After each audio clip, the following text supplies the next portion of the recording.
Imagine walking into a room and saying just 3 sentences, and suddenly, everyone leans in to listen. Not because you're the loudest person there. Not because you have the fanciest vocabulary. But because you understand something most people never learn, the psychology behind powerful communication. Here's the truth: the most successful people aren't always the smartest in the room.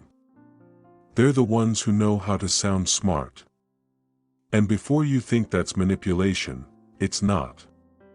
It's about communicating your ideas so effectively that people actually hear you, remember you, and take action on what you say. Today, we're diving deep into How to Speak Smart, a book that reveals the psychological principles behind communication that commands respect, builds influence, and transforms how people perceive you.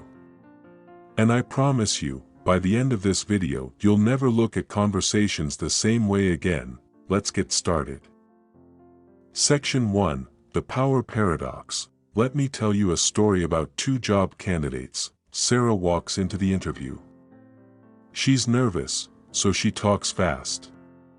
She uses filler words, like, you know, and ends her sentences with upward inflections, making everything sound like a question, even when it's not. She over-explains her qualifications, worried they won't believe her. Then there's Marcus. He walks in with the same qualifications as Sarah. But he speaks differently. He pauses before answering questions. His voice is steady. He uses simple, clear language. When asked about his biggest weakness, he doesn't apologize or ramble. He gives a direct, confident answer and moves on. Who do you think got the job? Marcus did. And here's what's fascinating: Sarah actually had more experience. But Marcus understood something crucial that this book reveals in its opening chapters. Confidence isn't just felt, it's heard. The book introduces us to what I call the power paradox. The way you speak creates a psychological impression that can either amplify or diminish your actual competence. You can be the smartest person in the room, but if you communicate like you're unsure, people will doubt you. On the flip side, you can be moderately knowledgeable, but if you speak with clarity and conviction, people will lean in. The first principle: your words create your reality. Here's what the research shows, and this is backed by decades of psychological studies. People form an impression of your competence in the first 30 seconds of hearing you speak. Not 30 minutes. 30 seconds, and they're not judging what you say as much as how you say it. The book breaks down 3 critical elements that happen in those first 30 seconds. Vocal authority, the pitch, pace, and power of your voice. Linguistic precision, your word choice and sentence structure. Psychological framing, how you position your ideas. Let's dive into each one. Section 2, Vocal authority. Section 1 of the book focuses on something most communication books ignore completely: your actual voice. Here's a startling fact: studies show that people with lower-pitched voices are perceived as more authoritative, more trustworthy, and more competent, even when saying the exact same words as someone with a higher pitch. Now, before anyone gets upset, this doesn't mean you need to artificially deepen your voice or that higher voices can't be powerful. What it means is understanding the psychology of vocal tonality and using it strategically. The 3 pillars of vocal power. 1. Pace control. The book reveals something counterintuitive: slow speakers are perceived as more intelligent than fast speakers. Why? Because speed signals anxiety. When you rush through your words, your brain is telegraphing, "I'm nervous you'll stop listening, so I need to get this out fast." But when you slow down, when you allow strategic pauses, you signal something completely different. What I have to say is valuable enough that you'll wait for it.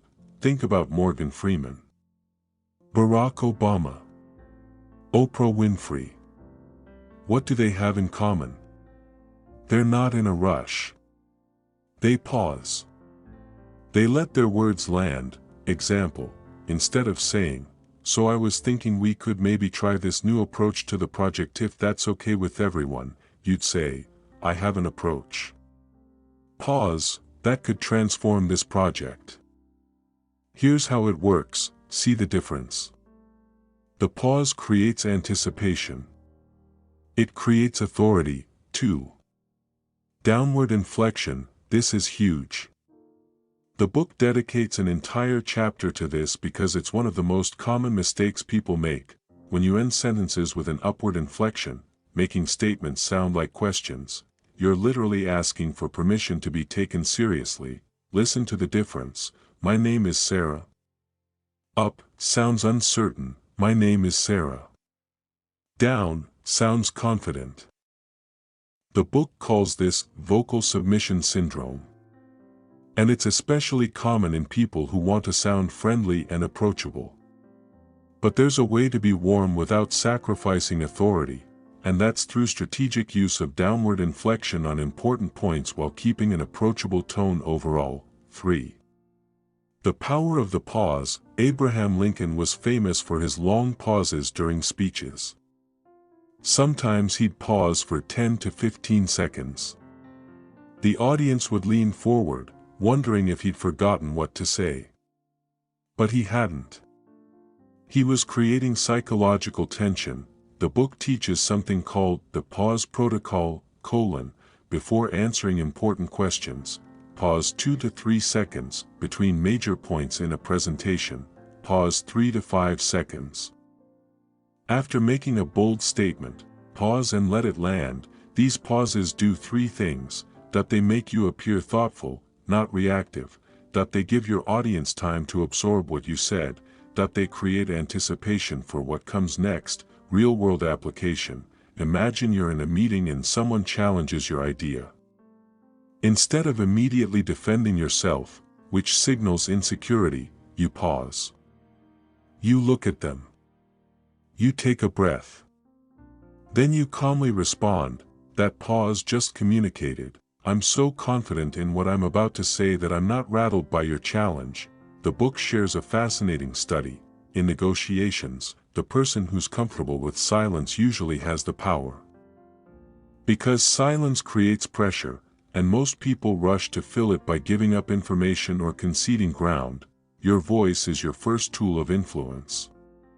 Master it, and you're already ahead of 90% of communicators. Section 3, Linguistic Precision. Okay, so you've mastered your voice. Now let's talk about the actual words you choose, because this is where most people sabotage themselves without even realizing it. The book reveals something called the language of weakness, phrases and word patterns that undermine your credibility even when you have valuable things to say. The 7 deadly phrases, and what to say instead. 1. I think. Versus, in my analysis, when you say, I think we should try this approach, you're opening the door for people to dismiss your idea as just an opinion. But when you say, based on the data, this approach will yield better results, you're framing it as a conclusion.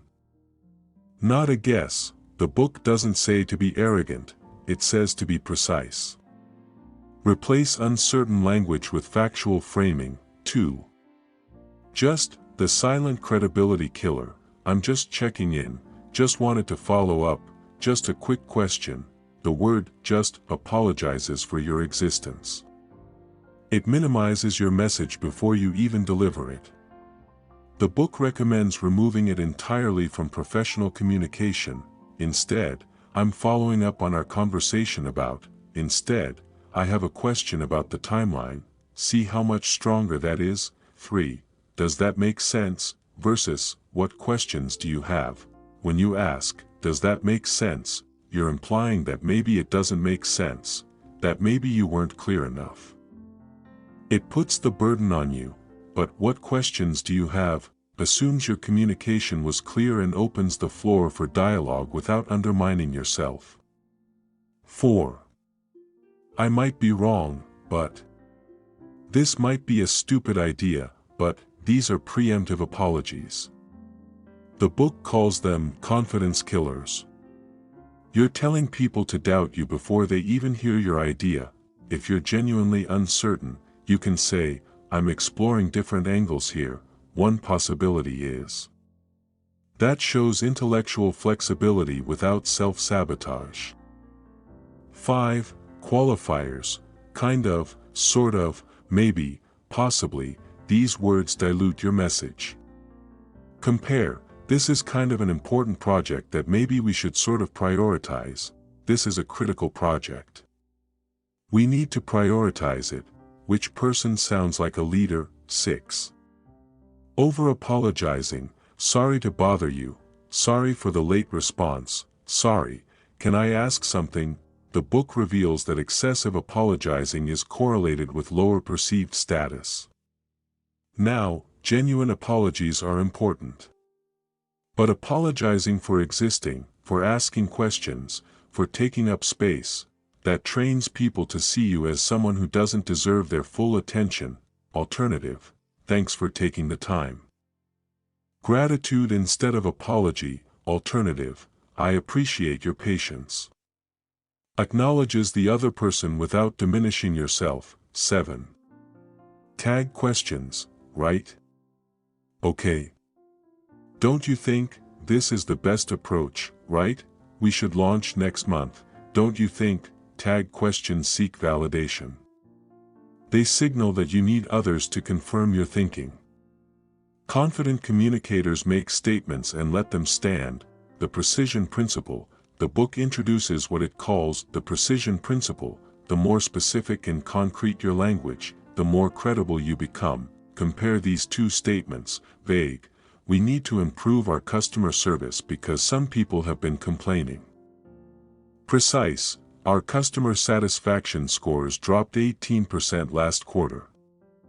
Based on feedback surveys, response time is the primary issue. I'm proposing a 3-step solution that could restore those scores within 60 days.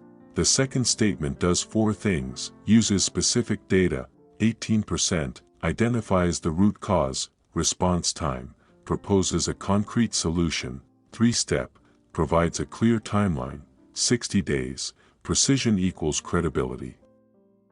The power of active voice. The book emphasizes this. Passive voice diffuses responsibility. Active voice claims it. Passive, mistakes were made. Active, we made mistakes, and here's how we're fixing them. Passive, it's been decided that we'll move forward with option B. Active, I'm recommending option B for these 3 reasons. Leaders use active voice. They claim ownership. Even of the tough stuff. Real-world story. The book shares a story about a mid-level manager named Jennifer who kept getting passed over for promotions. Her work was excellent, but in meetings, she'd say things like, "I just wanted to suggest that maybe we could possibly look into sort of restructuring the team if that makes sense." Her boss gave her feedback, "You're one of our best analysts, but you communicate like you're asking permission to breathe." Jennifer did something radical. She started recording herself in meetings and transcribing her speech patterns. She was shocked at how many qualifiers and apologies she used. She spent 30 days practicing precision language. In her next meeting, when asked for her opinion, she said, "Based on 6 months of performance data, restructuring the team will increase productivity by approximately 25%. Here's the implementation plan I've prepared." Within 4 months, she got the promotion. Same person. Same intelligence. Different communication. Section 4. Psychological framing.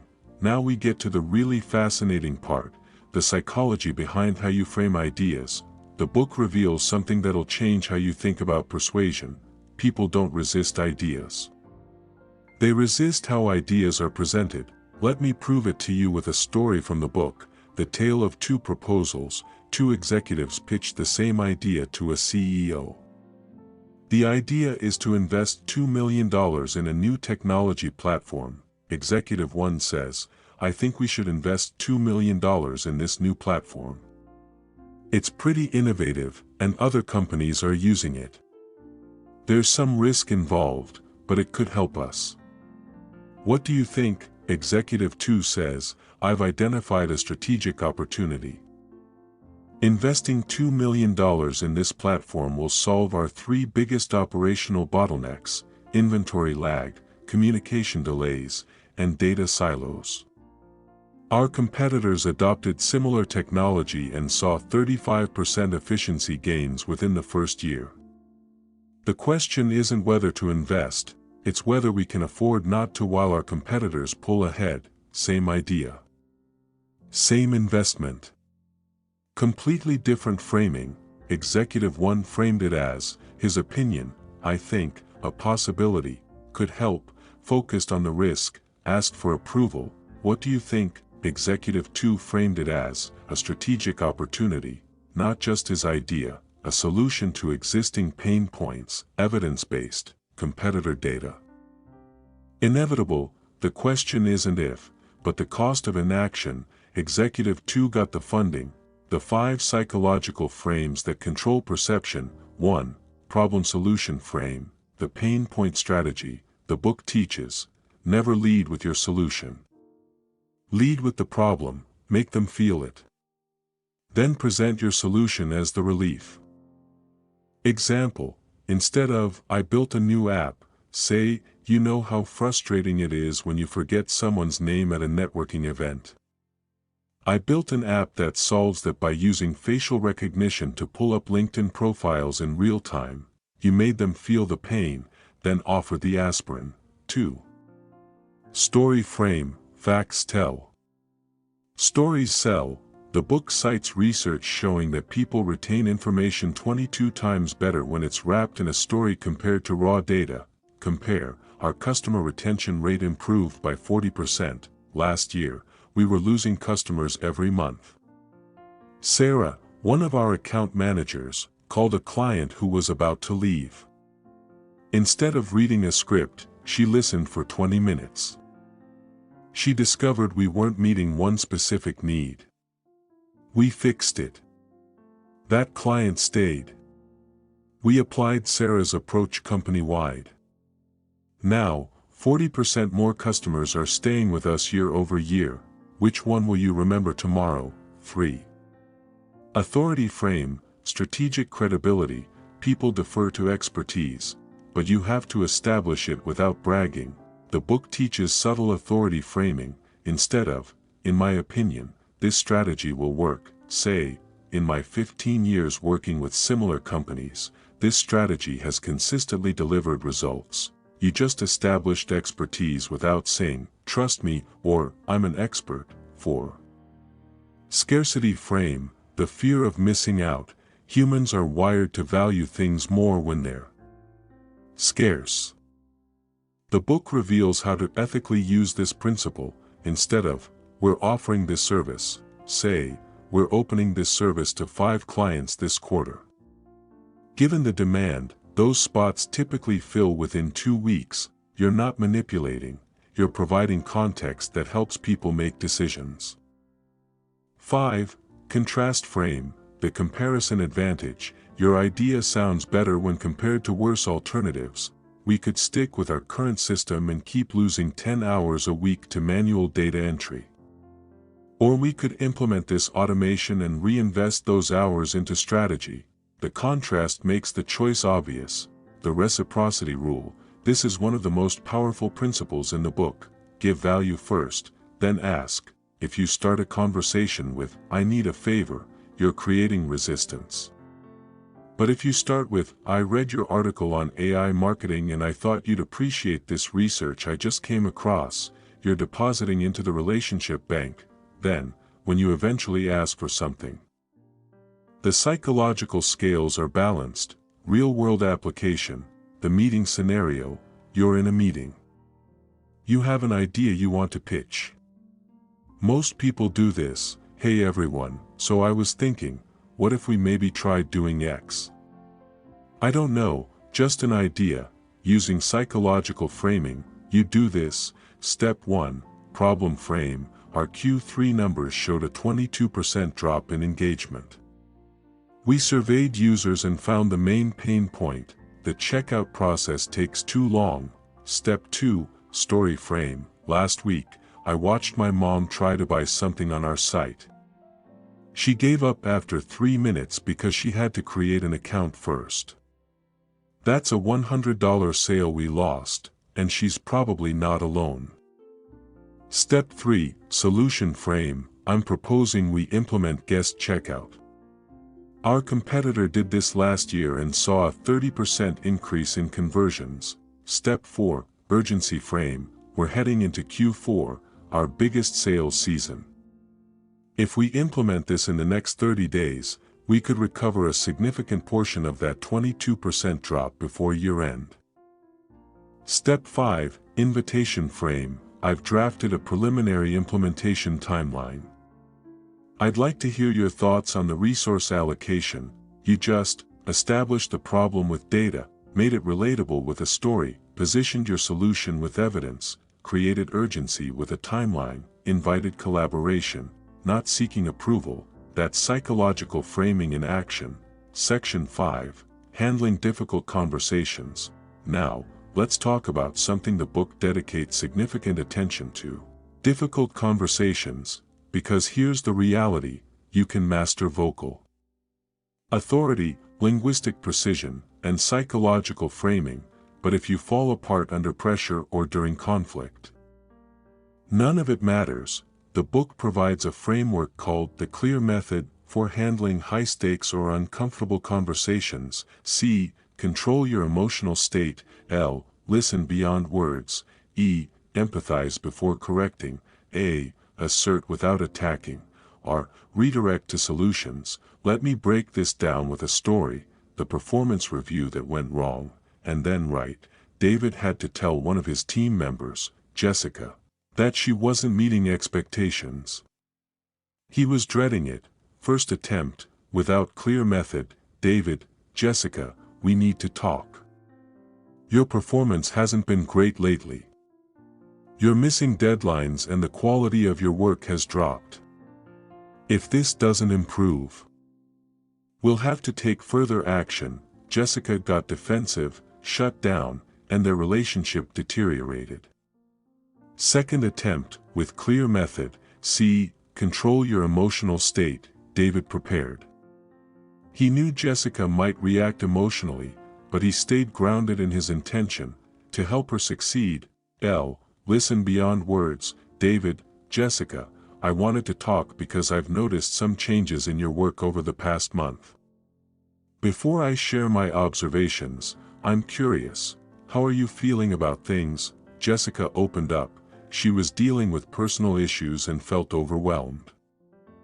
E. Empathize before correcting. David, I appreciate you sharing that.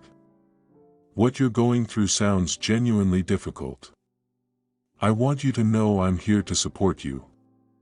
And part of that support means being honest about what I'm observing from a work perspective. A. Assert without attacking. David, I've noticed 3 specific deliverables that came in late and needed significant revision.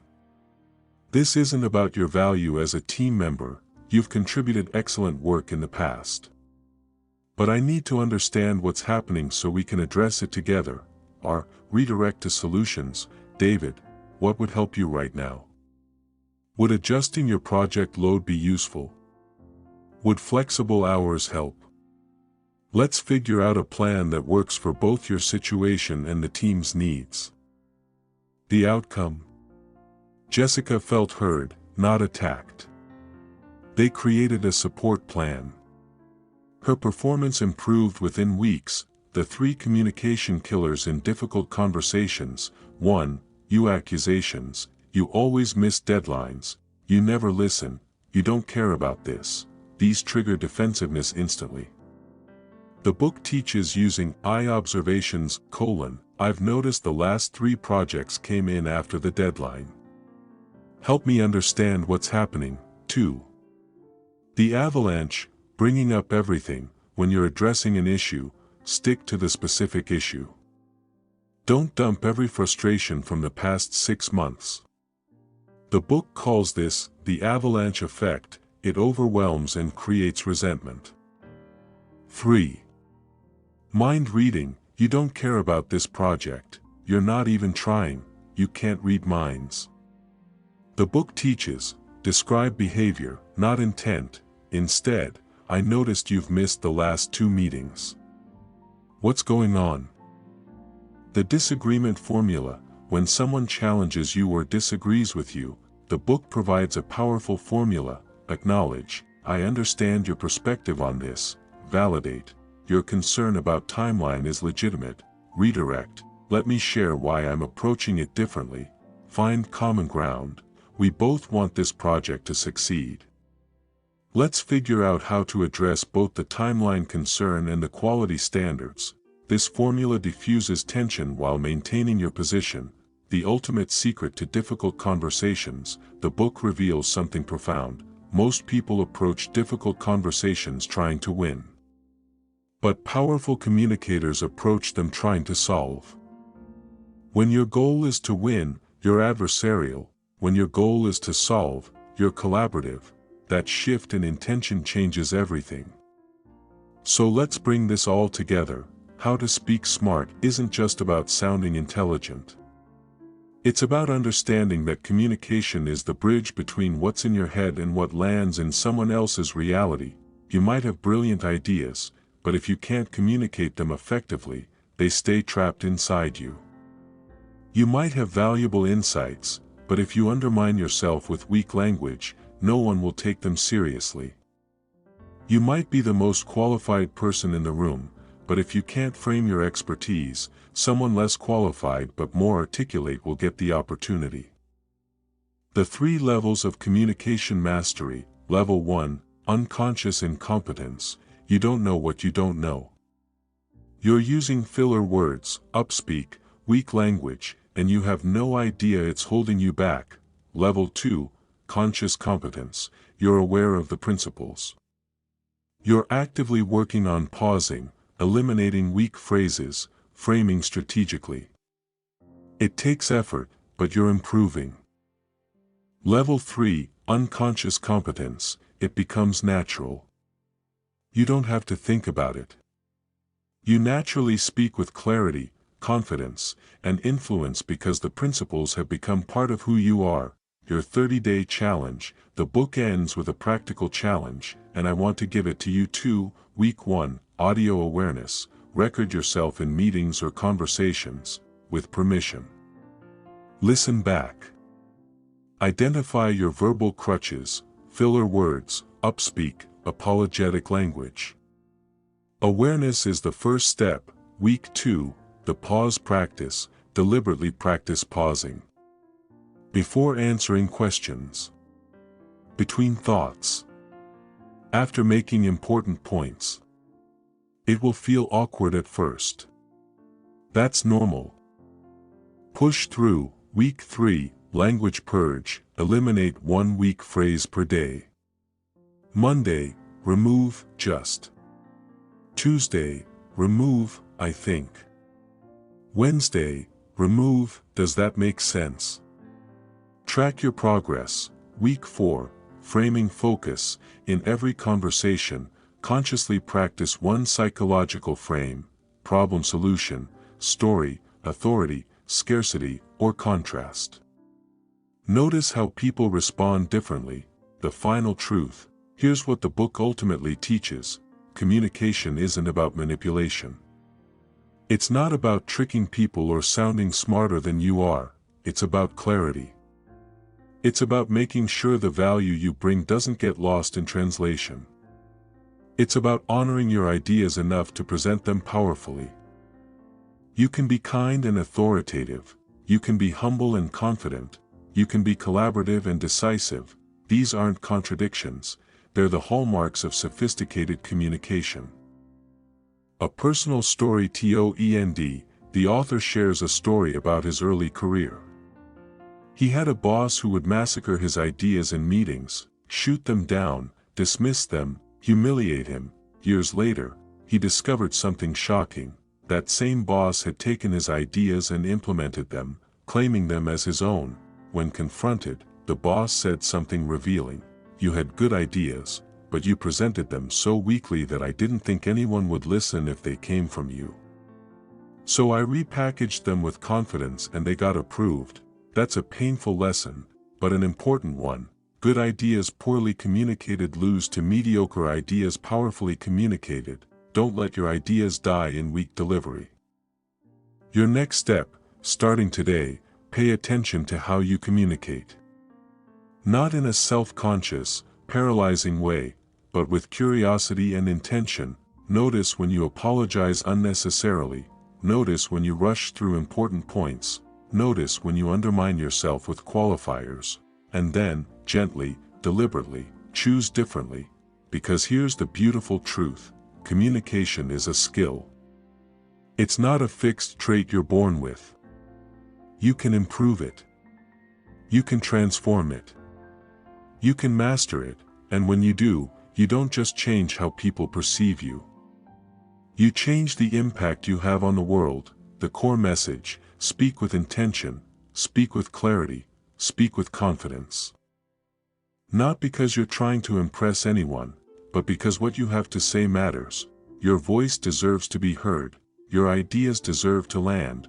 You deserve to be taken seriously. Master the psychology of powerful communication, and you don't just speak smart, you speak with impact that creates real change. If this video helped you, drop a comment sharing one communication habit you're going to change starting today. Hit that subscribe button and I'll see you in the next one.